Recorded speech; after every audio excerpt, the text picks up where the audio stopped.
अध्यक्ष महोदय, लक्षवेधी क्रमांक 8. अध्यक्ष महोदय, नांदेड जिल्ह्याचं लोकसंख्येनुसार व त्याच्या भौगोलिक दृष्टीने मराठवाडीतील 2 नंबरच्या असं लोकसंख्येनुसार त्याचा क्रमांक येतो. नांदेड जिल्ह्याची लोकसंख्या अंदाजे 37 लक्ष अशी आहे. नांदेड शहर मागील 20 वर्षापासून मेडिकल हब म्हणून रुग्णांना सेवा देत असे. नांदेड जिल्ह्याच्या लगत जिल्ह्यातील जसे की हिंगोली आहेत, परभणी आहे, यवतमाळ आहे, वाशिम आहे, तेलंगणा स्टेटमधले सुद्धा निर्मल असेल, आदिलाबाद असेल, इकडचे पेशंट सुद्धा नांदेडला येतात उपचार घेण्यासाठी. अध्यक्ष महोदय, IPHS इंडियन पब्लिक हेल्थ स्टँडर्ड्सच्या 2022च्या नॉर्म्स अनुसार रुग्णांची खाटा संख्या ही एसेन्शियलमध्ये 1 खाट प्रति 1000 लोकसंख्या अशी आवश्यक आहे आणि तसंच डिझायरेबलमध्ये 2 खाट प्रति 1000 लोकसंख्या अशी दिलेली आहे. त्यानुसार नांदेड जिल्ह्यात एकूण 3700 खाटांची शासकीय रुग्णालयाची आवश्यकता आहे. परंतु सध्या स्थिती अशी आहे, नांदेड जिल्ह्यात शासकीय रुग्णालयामधील एकूण खाटांची संख्या ही 1930 अशी आहे. त्यामध्ये डॉक्टर शंकरराव चव्हाण शासकीय वैद्यकीय महाविद्यालयाकडे 508 खाटा आहेत, शासकीय आयुर्वेदिक महाविद्यालयाकडे 212 खाटा आहेत, महानगरपालिका रुग्णालयाकडे 50 खाटा आहेत, जिल्हा रुग्णालय, स्त्री रुग्णालय, उपजिल्हा रुग्णालय, ग्रामीण रुग्णालय या सगळ्यांना मिळून 1160 खाटा आहेत यांचा समावेश आहे.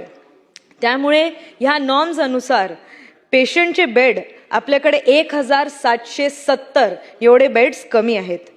आपण उत्तरात पाहिलं आहे अध्यक्ष महोदय की इंडोर पेशंट्सचं काउंट 10,000च्या वर आहे आणि 10,000च्या वर पेशंट्स ह्या रुग्णालयात येतात.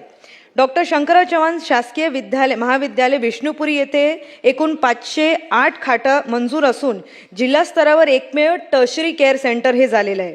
त्या असल्यानेच त्यावर उर्वरित इतका भार होत आहे की त्यामुळे आम्हाला सिव्हिल हॉस्पिटल ह्याची गरज आहे. अध्यक्ष महोदय, सध्या सिव्हिल हॉस्पिटल नांदेड जिल्ह्यात नाही आहे. मागच्याच वर्षी त्या इमारतीला डेमॉलिश केलं गेलं होतं. त्यामुळे माझे स्पेसिफिक प्रश्न असे मंत्री महोदयांना असेल की ह्या सगळ्या माहितीच्या पार्श्वभूमीवर नांदेडला 500 खाटांचं, नांदेडला 500 बेडचं सिव्हिल हॉस्पिटल ह्याची प्रशासकीय मान्यता लवकरात लवकर आम्हाला मिळणार का? आणि तसंच सदर कामासाठी शासनाने आवश्यक असले ती निधी आपल्याला फायनान्शियल इन्स्टिट्यूट्स आहेत, आपल्याकडे एशियन बँक आहे, एशियन डेव्हलपमेंट बँक आहे, तिकडनं आपण निधी उपलब्ध करून देऊ शकतो का? मंत्री महोदय.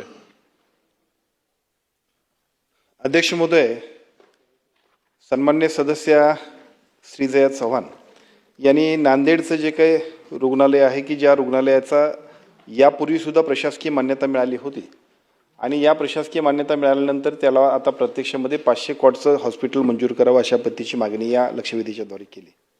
खरं म्हणजे या हॉस्पिटलला यापूर्वीसुद्धा 2021मध्ये 100 जे बेडचं हॉस्पिटल आहे ते 300 बेडचं होण्यासाठी श्रेणीवर्धन झालेलं आहे आणि श्रेणीवर्धन झाल्यानंतर शासन निर्णय क्रमांक 8/3/2022 प्रमाणे नांदेडला 300 कॉटचं इमारत बांधण्यासाठीचा सुद्धा 138 कोटी रुपये तत्कालीन काळामध्ये प्रशासकीय मान्यता मिळालेली होती.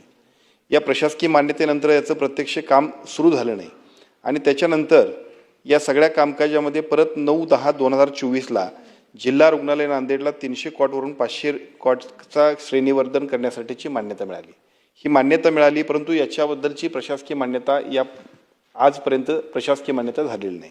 दरम्यानच्या काळामध्ये आम्ही सगळी मंडळी सत्तेत आल्यानंतर आपल्या या सगळ्या एकूण कामकाजाचा आढावा ज्यावेळी आमच्या विभागाच्या वतीने घेतला त्यावेळी राज्याचे मुख्यमंत्री आदरणीय देवेंद्रजी फडणवीस साहेबांकडे याच्याबद्दलच्या 1-2 बैठका झाल्या आणि अगोदरची बांधकामं जी आहेत त्या अगोदरची बांधकामांचीच इतकी देयक आहेत की ती सगळी देयकं आणि त्याच्याबरोबर ती इन्फ्रास्ट्रक्चर पूर्ण व्हायला पाहिजे. म्हणून नवीन ज्यांना प्रशासकीय मान्यता अद्याप दिल्या नाहीत अशा सगळ्या प्रशासकीय मान्यता प्राप्त नसणाऱ्या सगळ्या एकूणच सगळ्या हॉस्पिटलच्या आम्ही म्हणजे ज्याची टेंडर निघाले नाहीत अशा सगळ्या प्रशासकीय मान्यता आम्ही रद्द केल्या. त्याच्यामध्ये 1707 कोटीची कामं होती, त्याच्यामध्ये नांदेडचाही समावेश आहे.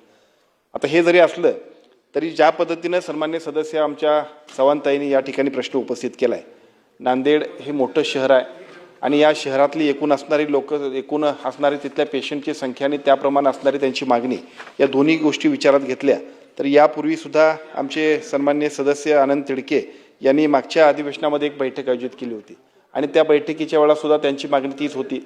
परवा दिवशीच्या बैठकीमध्ये सन्माननीय आमच्या चव्हाणताईंचा आग्रह परत तोच होता. एशियन डेव्हलपमेंट बँकेमधून आता आम्ही 4,500 कोटीचा एक प्रस्ताव आपण मंजूर करतोय की ज्याच्यामध्ये काही पोर्शन हा विभागीय स्तरावरती अशा पद्धतीचे हॉस्पिटल उभा करण्यासाठी करणार आहोत. मी आपल्याला निश्चितपणे खात्री या लक्षवेधीच्या द्वारे देतो की त्याच्यामधलं एक हॉस्पिटल हे आणि त्याच्यासाठीचा निधी प्रशासकीय मान्यता निश्चितपणे नांदेडसाठी देण्यामध्ये सरकार निश्चितपणे काम करेल.